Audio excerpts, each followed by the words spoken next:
Hello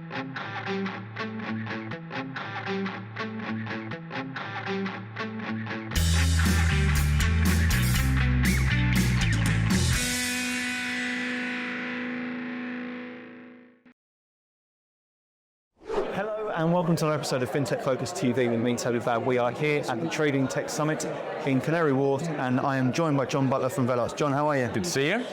Lovely to see you, over from the States. I see you at these events all the time. You're on stage just now, we're going to come into that in a minute, but lovely to see you, lovely to have you over. Thanks for having me. Jon, tell us a little bit about Velox first and foremost. Sure, yeah. So Velox is now, we just passed our 7th birthday. Congratulations, pretty exciting. Happy birthday. I should have bought a hat. Should have, yeah. So 7 years, so it's an achievement in of itself. We have now actually... I mean, we first started speaking probably 5 years ago when you first came onto FinTech Focus TV, and it was 2 years startup. And you guys have been, as you know, you talked about earlier, you've been a big part of helping us grow. So yes, 7 years. We've now up to last counting, we have 30 firms now around the capital markets world that are using Velox technology in one way, shape, or form. So yeah, it's we are, just to remind everybody, we're all about buy and build, and so we're enabling our development platform. vCore is our product, and that enables banks and broker dealers to adopt a kind of buy and build model where they get to buy infrastructure that doesn't differentiate them, and then they can rapidly build applications on top of it that do differentiate them. Yeah, having fun. And the last 7 years have been perfect for that. We've seen more and more of that conversation happening, haven't we? It seems to be much more part of the world. For sure. I think, it's always been happening. We started off in a world where there was two choices. You could either, buy it or build it, or you could build it. Or I think everybody has known, and certainly over the last 5 to 10 years, as the amount of available funds and the businesses have evolved, that's just, neither of those really work anymore. Yeah. Because you're either, the traditional vendor model is great, gets you from 0 to 1 really, really quick, but then struggles as businesses evolve to evolve with their clients.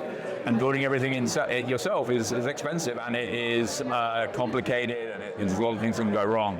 So, it's a natural progression for the industry to move more, into this kind of buy and build, where you get the best of both worlds. Yeah. You buy the things that everybody has as a commodity, but you get to retain the control of the bits that really matter to you, that really differentiate you. And in today's, for today, whereas before it was all about market share, let's get to market first. Grab the market share. Yeah. Now it's about how do we differentiate ourselves. And that little bit of differentiation, that's the bit that we want our clients to be building. It's differentiation and personalization at the same sort of time as well, isn't it? Yeah. I think that's been the sort of trend, to be able to say, right, what can we bring, and what are we building ourselves, but what can we bring and cherry pick and do that? And that to me has always been part of this sort of digital world that we live in now. And you look at your phone and how does everything operate, interoperate between everything, which you're talking about. Having that opportunity to have a system that's tailored to you. Yep. It makes absolute sense, and that sort of conversation moving from buy and build to buy, or buy or build to buy and build. Yeah, I think one of the areas where it's particularly that whole kind of personalization is really important is when you start talking about automation and manual workflow automation. Yeah. It sounds easy to do, but it's actually when a system doesn't quite do what you need it to do, over time, the additional cost and the additional errors and operational risk that creates is huge. Yeah. And we get a lot. We're helping a lot of clients with that because we provide them with the ability to create the glove that fits. Yeah. And if it doesn't fit, you can't unlock the value. Yeah. Absolutely. Exciting times. So let's go back to, I'm pointing over there. That's through the doors where you were on stage and shining just now. You do a great job at the panels here. It's always an interesting conversation. So let's talk about I enjoy it, let's talk about the panel you were on just now. So you were looking at monolithic to agile architecture and high performance trading. Yeah. Tell us what the takeaways were from the panel you were on. Yeah, I mean, obviously. I must admit, I did get on my soapbox a little bit, or high horse, or whichever. Bit of both. One. Yeah, a bit of both. You're on a horse on a soapbox. Yeah, something like that, or both. Yeah, exactly. I mean, I think there's a lot of new technology that has come out over especially right now with AI and things like that. everybody wants to kind of apply these new techniques. Microservices was the one we were discussing. It comes up a lot. Microservices is an architecture that has been hugely useful in the internet, in where, it's a particular type of problem domain where usage is very elastic. You want to be able to scale very, very quickly, and you also want to be able to make changes very, very quickly. Highly competitive in the kind of SaaS world, and so the panel today was about microservices and trading. So microservices are very cool, very popular.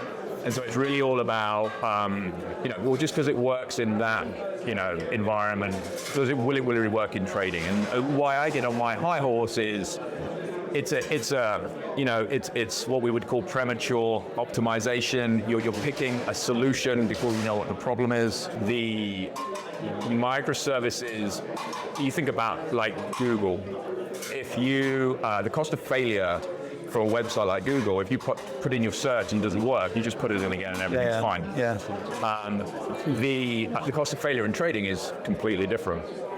Microservices are great, but it's complicated. It adds complexity. That's the last thing you want in a trading environment. So the panel was all about that debate. And one thing for sure, when it comes to building software, there's no silver bullet. Everybody's looking for it. There is no silver bullet. It's trade-offs.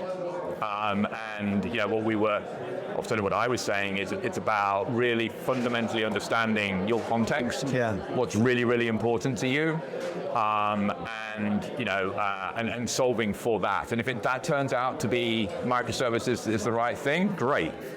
But there's probably nothing wrong with the way we've always architected systems for that type of, That's the thing, isn't it? When you look at all of this, the new, there's so much technology that's available now, and it's evolving at such a pace.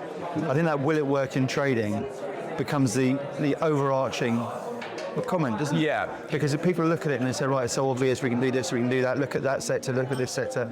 It's complicated. We've got a complicated sector that we work in, and it's got to be right. It can't be approximately right, it can't be it's got to be absolutely on point. And spending kind of almost, you're talking about billion-dollar businesses, and actually the downside is probably even more than that. Spending the right amount of money to do it right is kind of hugely important. And talk to us a little bit about Velox. It's been, as we say, a sort of a very good ride over the last 7 years. We're seeing more and more stuff. I'm seeing more and more announcements, and you've got some great content that's coming out, some great stuff that you guys are shouting about at the moment. What's the year look like? What are you excited about? More of the same, really. I mean, I think that, I'm not going to say kicking and screaming, but we have some exciting things going on in the AI space. Without wanting to jump on the bandwagon, I think it goes without saying that there's real value there. And so we are very fortunate. If you think about what we do as an infrastructure or as a technology product, we took a decision, an expensive decision at the start of the company to build a lot of the core technology ourselves and build it in very commonly used languages like Java and the common web languages. That means that AI, we can make a lot of use of AI. I think that's going to be some interesting things that will go on this year. There's a couple of other big things that we can't talk about just yet. That'll be hopefully announcements in the next 2 to 3 months. But buy and build has never been more of a conversation than it is right now. And so I know you sort of like popped into that earlier on, but as you say, it's more of a conversation now than it's ever been before. Does that continue? I don't think it. We're just scratching the surface. Right now, there's still. And if you really do take a step back about our industry, most of the systems that the businesses that are represented here today use are legacy. Legacy in the sense that they were built 15, 20 years ago. Legacy. It's funny to think of that as legacy now, isn't it? Sorry? It's funny to think 10 years ago as legacy. And it can be, sometimes they last longer, sometimes but the problem is that generally speaking, and that's a whole separate conversation, but there's the vast majority of that is still out there. And so we're just scratching the surface. A lot of those systems are not going to make it to 20 years old. And so as slowly but surely, there's more and more things, there's more and more conversations to be had. So. And when you talk about that with the emperor's new codes of AI at the moment to an extent, and everyone wanting to sort of be in on it and not to be left behind and doing all that sort of stuff, it's really interesting to say that in 10 years, 20 years time, there'll be systems that just aren't in existence anymore. That creates the risk that prohibits some of the innovation in this space compared to other areas, right? Yeah. Because I guess the risk, for want of a better word, the risk is so much greater. So how do we get around that to adopt the technology to really do what it's capable of within this space when there's such an element of risk and such a conservative nature by, Yeah. I mean, I think it's about picking the spots, right? One way we think about it is, I mean, certainly in the programming space, you think about how the life of a programmer has evolved. I mean, when I learned how to program, some will say that I still haven't learned, but you did it with, there are better people, thankfully, at it than I am. You learn, you were looking at the books, on the shelves that were basically teaching you, and it was hard. Yeah. There was no internet. Yeah. So today there is, if you're working in common languages, pretty much any problem you come across, there is 20, 30, 40 articles, Stack Overflow, all manner of different, the answer is there. And so an average developer will spend a lot of time trying to find, the answers to their questions. It's a very simple use case. AI can be used to just really augment that process, make it much more natural language. So instead of do I need to describe it this way, do I need to describe it that way, you can just talk directly to your Copilot and say, or your Copilot understands your own code base anyway. That whole kind of discovery and kind of problem solving just becomes a hell of a lot faster. So the point being that the bit that is the businesses depend on that's high risk, that pathway doesn't change, but coming to the right code, the developer uses AI to become much more efficient. And I think the route to using AI most effectively is in these kind of points. Because if you try to get too broad, it just becomes incredibly difficult. I think that I've said it a couple of times now that there's an overarching theme through all of the conversations today and all the panels. And if I don't know if it's designed or by intent or just because it's the facts, but the efficiency piece is the key to all of this today, and that seems to be we're at TradingTech Summit. We're looking at all of conversations all the way through about what's happening, what it looks like this year. The drive to efficiency, the drive to productivity is overwhelming the thing, and the key things that we're talking about. So, right? Yeah, I mean it's scary when you look at. I mean, if you ever go back and look at capital markets and how big it was 20 years ago, how big it was 30 years ago.